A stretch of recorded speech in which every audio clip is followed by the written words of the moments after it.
Welcome to another episode of Dad Up, everyone. Thank you guys very much for joining me. Excited for the guest that I have on today. He's going to share a little bit about his journey, but my good friend Chris Mannino has joined me on Dad Up. Welcome to the show, Chris. Thanks so much for having me, Bryan. Yeah, absolutely. Let's just get started.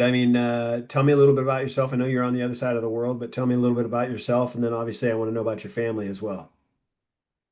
Sure. My background is in education. I was a theater teacher for a long time, and I was an actor before that. And when we had kids, we decided we wanted one of us to stay home, and I was working twice the hours for half the pay. So I ended up being the stay-at-home parent for about 7 years. So I was a stay-at-home dad after being a teacher.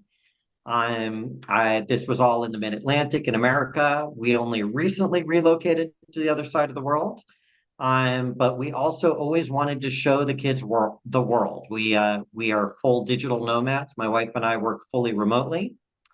I'm an author, but I'm also a fundraiser, and I run a couple businesses with my wife. We work together.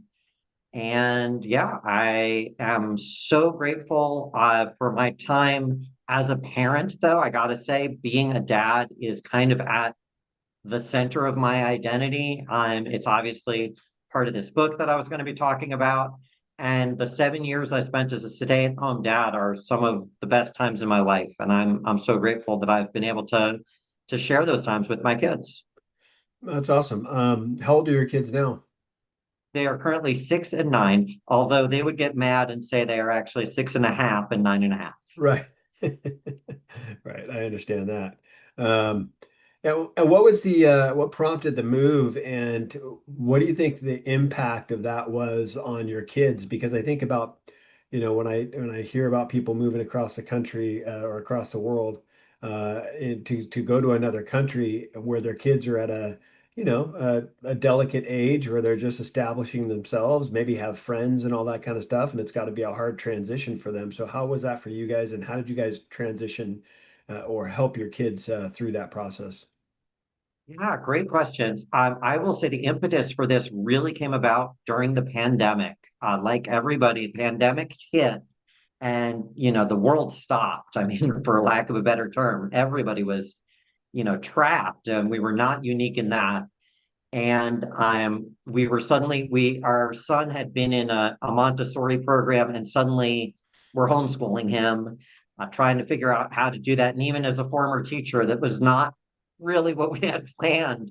And my wife and I were sort of researching. I was freelance writing already a little bit, and I ended up running into this community of people who were world schooling. I had never heard that term, and I ended up interviewing a few of them for Business Insider. And this was, as I said, during the pandemic. And here are these people who had sort of left everything and said, we want to show the kids the world. We're going to just travel and we're going to make it work financially, and we're going to see the world. And what I discovered, and my wife and I, as we started looking into it, is that there is no one definition. Some people do it as they kind of homeschool on the road. Some people travel country to country to country. But then there's others who are more like us. We work full time. We don't have the ability to homeschool. It's not really where we want to be with the kids. But we both really wanted to show the kids the world. Before meeting my wife, I had lived in England for a while during college. She had lived in the Netherlands before I met her, even though we ended up meeting in America. And we both really appreciated that kind of global perspective and how it can really help reshape your view of the world and of yourself. And so we had been exploring that and talking about that during the pandemic. Pandemic ends last summer. We were like, let's try it out. Let's go on the road in Ireland for a month, see how the kids do, see what we learn. And then, fast forward to this past summer when we actually moved, we ended up moving to Malta, and they are thriving. I think one of the things that makes it possible for us is we're still in contact with their old friends. My daughter, is only 6. She didn't really have too many close friends. She was about to switch schools anyway, just by a year. But my son had some really, really close friends. These were family friends of ours. And we make the phone, the Zoom and the WhatsApp groups where we can still talk to them. We send postcards, we send photos. So we're still in touch. We're planning to visit. We haven't made a trip back yet. But at the same time, they are in this unique environment here. They are in a school, they're in an international school. Both of them are in a class of four kids each, which we love. I mean, they've got all this individual attention. And the type of school that they're in it's amazing. I mean, they're doing everything from robotics to drama. My daughter who's 6 she's the mermaid in Peter Pan. She was just telling me she's all excited about that. And they're also doing all these field trips, and we're in this country that is English speaking, is part of why we chose it for people who don't know about Malta. But it's filled with like all of this natural beauty. You have these beaches, these sea arches, the Mediterranean is everywhere. But then the history is just astounding. We're visiting one of the oldest temples in human existence. It's older than Stonehenge the other day, taking our kids to these Roman ruins and talking about that and saying, like, like, let's look at these ruins and talk about what's going on historically. And I just really appreciate that kind of hands-on, immersive approach to education. This is probably not our last stop. We don't know. We don't know what the future holds, but I can tell you the kids are thriving right now and we are loving it. Oh, that's awesome. Yeah, I've never been to that part of the country or that part of the world. Love to go one of these days. But that's cool. And if you guys continue to move on to other places, it's just going to be awesome for, I think, for the kids as far as they're learning the history of different areas that you go to. So very cool. So you have a book coming out, making it up, and let's talk a little bit about it. What's it about? What's the premise about it? And what was the thriving I guess motivation to write it? I will give credit where credit is due. Credit 100% goes to my wife for the origin of this book. And that is true. I'm I, like many other parents of young kids, am a big fan of the show Bluey. And I was in a number of Bluey fan groups online and in Facebook. And all of a sudden, there was this article going around all the fan groups. And the article, I can't even remember what publication it was, one of the main magazines. And it was this mother, and she just had this whole long article where she was going off. She was furious at Bluey because her point was this is completely unrealistic and boo on the Australian Broadcasting Company and Disney Plus for showing this unrealistic family with these unrealistic expectations where everybody's like happy and engaged and we can't parent like this. And I was kind of sharing this critique with my wife and the in the fan groups. We were all like, oh, what is she talking about? This is great. And my wife just looks at me and is like, well, keep in mind, not everybody has a theater background. Because Right. Bluey, what it is, it's a show and it's entertaining. But interestingly enough, every episode in Bluey is basically a short improvisation. That's how the show is set up. That's what Joe Brum, the writer, is really basing it on. And she's like, people don't know this. People don't have your background. People don't know how easy this is. Why don't you put this in a book? I was like, that's not a bad idea. So that's sort of the origin of the book. I was even talking to some of the Bluey team about it as I was writing it. Joff Bush, the composer of Bluey, is reading it right now. Is really excited about it. It is not a Bluey book. That's just kind of how it starts. But basically, the idea of the book is taking two theater techniques in particular. And for anybody, it is not a theater book, but for any parent, learning how to tap into these techniques to basically transform your playtime and your connection with kids. I will pause and say it is not a behavior book and it is not a psychology book because that's most books. Let's be honest. 95% of parenting books are one of those two. This is actually neither one. I do a little bit with the behavior, a little bit with psychology, but it's not really those. it's tapping into these two core theater techniques. And the techniques are improvisation. And on that end, it's all about building and listening, saying yes to your kids' ideas and building on them. And then I sort of teach loosely the rules of improv and how, when you're using them, you can, the way you play with kids. Yeah, Bluey is not unrealistic at all. It's actually kind of easy and really fun. You are going to be you're going to be experiencing a different kind of bonding with them. What I like to use as an example is I've seen a lot of people when they play with their kids, they'll be out at the playground, for example, and they're encouraging their kids. And, the kids want to play with them and they're like, look at me, I'm flying. And they're like, and the parent just kind of automatically is like, okay, okay, whatever. And that's realistically a form of saying no. You're like, okay, you're not really flying. I'm not really engaging with you. This book is tapping into that. Oh, you're flying. I'm the other plane. Let's fly together. How do we build off that? How are we going to build together? And what it's eventually teaching is a form of acceptance, of listening, of building all these massively important skills you're kind of doing and developing as a parent and child. The other skill that I tap into that's a little bit different, but that the book also gets into, is more rooted in what most people think of as method acting. But it's kind of the idea that you take your day with you into playtime. And if you've been online and you've been doom scrolling, you're looking at the news, or you have something going on at work. Or we had a day, I mentioned my wife and I work full time. We had a day a month or so ago where we lost two clients. Just happened to happen. It happens sometimes.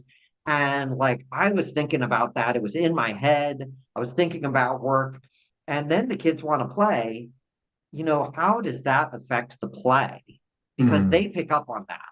And that's when you're likely to be, you know, for lack of a better term, the bad dad or the bad mom, is those times when you're letting the parenting kind of overlap with everything else going on in your life.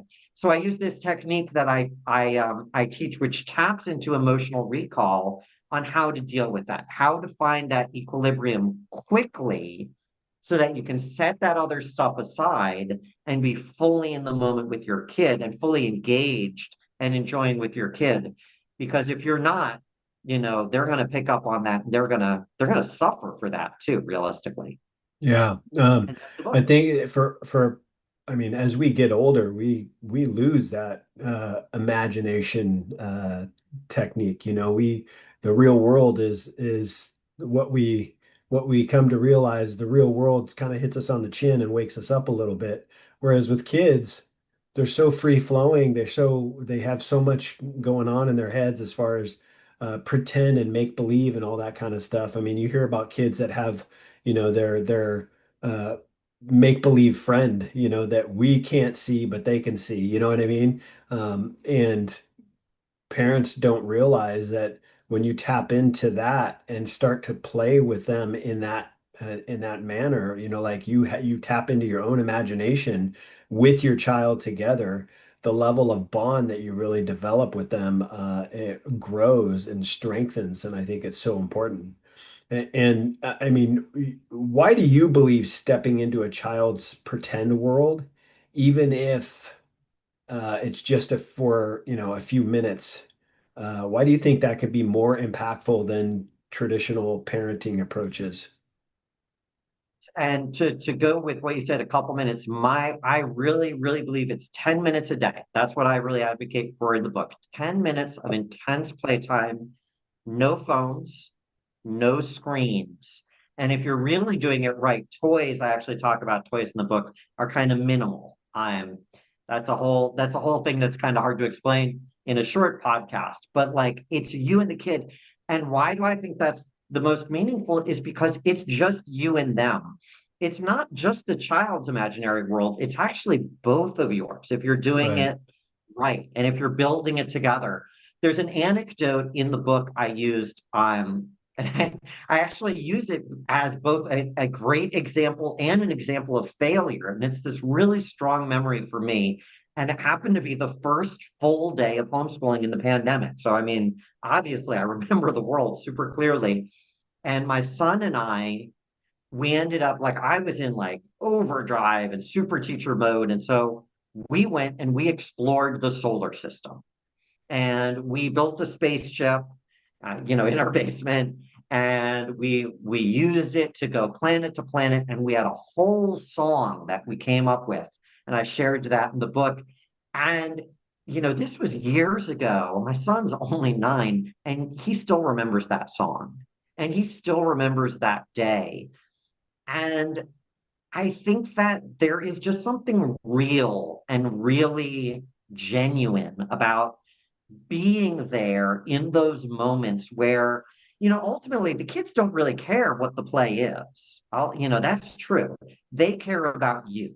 Right. And if you're there fully and you're building with them and you're accepting their ideas and building it with them, it's just kind of the most pure, like human to human connection you can have. I think that it really is just the strongest type of bonding there is. I really do believe that. Yeah. And you have this make it up method. Your make it up method, it offers, I had looked it up. It offers kind of a fresh approach to helping parents and children connect. Could you walk us through how it works and perhaps show an example of how families can transform their own communication or relationship by using it? Sure, sure. As I said, it's sort of rooted in these two theater techniques. So the core pillars of making it up are improv and the anchor. That's what I call them.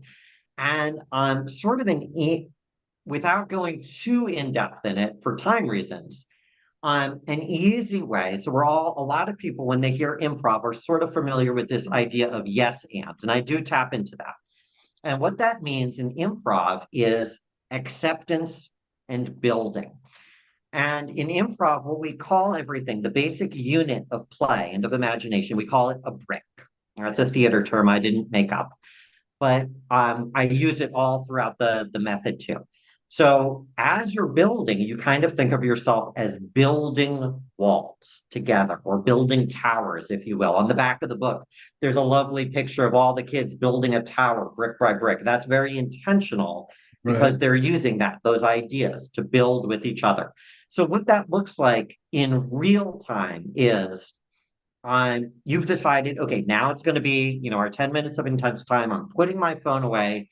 The kid comes up to me and they are going to have a brick right away because kids naturally are always having bricks. And so, like, maybe they're holding a box and they're like, here's your pizza.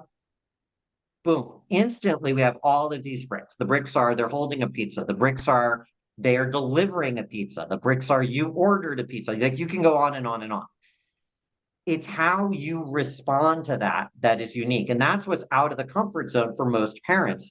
And it's so you accept it and you build upon it. This is the and in the yes and. So you're going to be like, oh, thank you. This is delicious. I'm adding salt. Here's your $5. It can be as simple as that. Where it gets tricky with playtime is there's a lot of kind of um, behaviors. As you said, we sort of unlearn how to play as we're Right. adults. And as we're kind of growing up, we kind of unlearn all this stuff.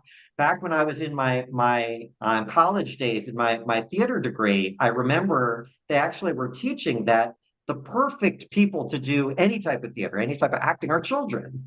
They're the natural ones. We kind of do this naturally and then we unlearn it. So there's a lot of things that you're going to want to do. You're going to want to be like, oh, well, what happens next with this pizza? What do I do with this? What should you do? If I'm asking all the questions, am I building anything? No. No, not at all. I'm asking them to dump a load of bricks. Or I might be inclined to be like, oh, this isn't a pizza, honey. This is my burger. Thank you. Now I'm invalidating them. I'm saying no to their brick. You see what I'm saying? So it Right. like at first it sounds really easy, but the more you start to practice it and the more you do it, the more you realize it's actually a little trickier. When you set aside 10 minutes a day, the basic way the method works is to sort of have these guidelines in mind, keep learning a few more each day, and then at the end of playtime, go back and look at what you did. That's the real key part, is to kind of self-analyze. You're going to analyze what you and the kids were saying. Were you actually accepting? Were you actually building? Was it going well? Right. If it fell apart, why did it fall apart? And you're going to start analyzing your own inner state too. Where were you mentally? Were you there at the restaurant getting a pizza? Or were you at that news conference about, climate change and whatever, and or at work, or you see what I'm saying? Yeah. Where is your attention? Because that's going to make a huge difference too. And that's the other pillar. If you're having trouble focusing or trouble staying happy, the anchor technique is a guided meditation technique. I actually gave a TED talk on this too. And the idea is you tap into a memory in your recent experience that really happened. I like to do it something with kids too, if I'm working with kids, but it doesn't have to be. And you focus your attention there just to kind of reset yourself and refocus yourself. So, for example, I took my kids, the aquarium here had their 12th anniversary celebration. It was a big little festival, face painting, whatever. And it was just this delightful outing. And this was just a couple weekends ago. If I'm feeling stressed and I'm going to play with the kids, that's my current anchor. I don't actually ever go out in public without an anchor. That's my anchor right now. I'm going to mentally, if I'm starting to feel stressed or worried about something, no matter what it is, even if I'm, giving a podcast or, doing something in my other business or whatever, I'm going to mentally go to that place. I'm going to think about that feeling and that emotion being at the aquarium, seeing my daughter getting all face painted as a tiger and doing her little growls and just how happy we all were. And it's that same there was a psychology test recently where they proved that just smiling makes you happier, even if Right. you're not from, yeah, I see you're nodding. Right. And like it's that same idea. Thinking about those happy memories will get you in a better place. So that's the other side. So we're building on what the kids are doing and we're self-analyzing where we are internally. And if you're kind of aware of both of those, you're also modeling all kinds of things for your kids about listening, communication, and self-control. You're modeling all of those things, which is great. Right. No, I agree. And I think that when I picture kids and their creativity and their imagination, their playtime and all that kind of stuff, I think about, kids generally gravitate towards other kids because they both share like-minded imagination. They have that skill set, whereas we as adults kind of lose that, as you were talking about. We kind of lose that, we kind of grow up, right? And so it's harder for us to bond with our kids because we don't have that skill anymore. We've lost it. And so just tapping into that, like you said, just tapping into a little bit of imagination and doing that with your child goes a long way. It shows them that yes, you have the ability to do that, and also helps to build that bond as we had talked about. 100%. Yeah. I think that when I think about parents and storytelling or story time, parents use storytelling as a tool to connect, yeah, more deeply with their kids. Or how can they do that? How can parents use that storytelling time to really connect with their kids? When they're reading like other stories or when they're playing through a story. Like, what do you Playing through mean? a story, yeah. I think playing through stories is just I mean you're building stories together and those are the memories that those stories will last and the kids will remember those for sure. Um I mean I know with my son and I to go back to him as an example, we used to live near the state park in Maryland, and it was just a big forested area. And as you do in state parks, we would go hunting dragons and Mm, looking for dragon tracks.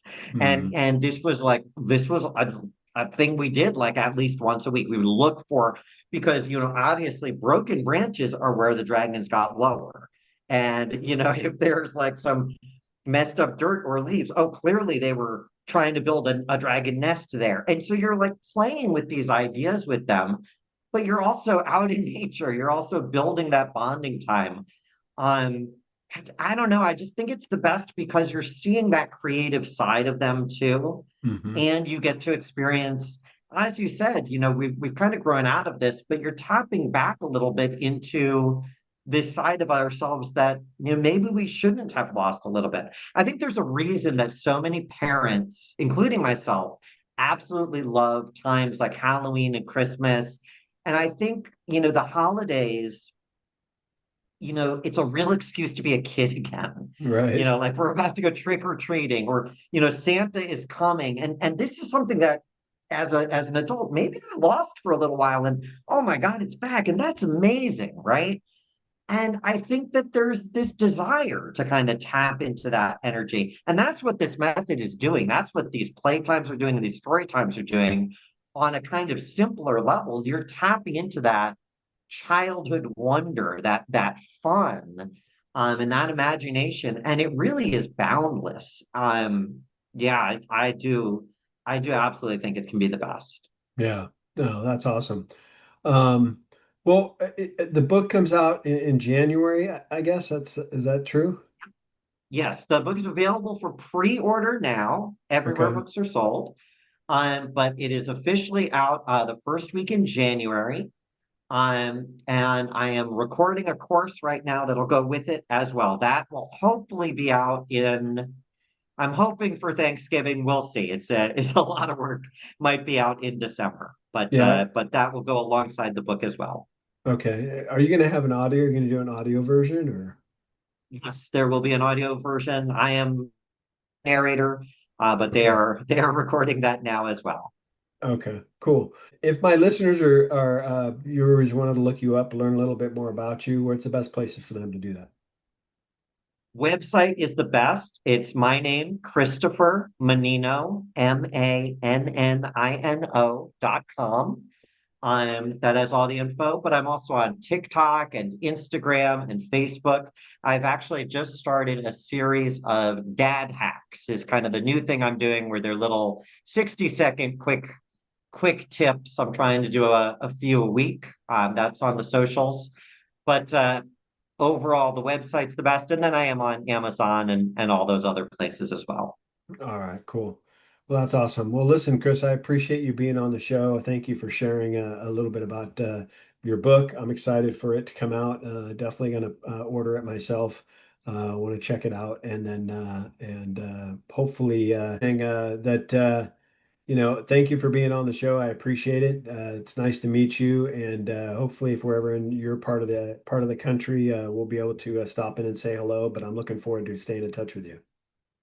Oh, I appreciate it. Thanks so much for the talk. And yeah, look forward to staying in touch as well. Awesome. Well, listen, guys, this has been another episode of Dad Up. I want to thank my good friend Chris Mannino. Make sure you go to check out his book. You can order it pre-order on Amazon, or you can go to his website. All the links will be in the show notes below. And as always, if you are not yet subscribed to my show, please make sure you do that so you don't miss any of the awesome guests that I have on each and every week. And I look forward to seeing you all on the next episode of Dad Up. Wow, another amazing episode in the books. So much was shared, and I'm truly grateful my guest was able to pour into you to help you elevate your dad game and really dad up. Make sure you bang that subscribe button so you don't miss a single episode. And while you're here, please don't forget to leave me a rating and a review. I always appreciate the feedback. And one last thing, don't forget, your role as a dad is one of the most important roles you have. So if you need a little help or have questions, don't hesitate to reach out to me on my website at daduptribe.com or at my Instagram page at daduppodcast. Until next time, everyone, dad up.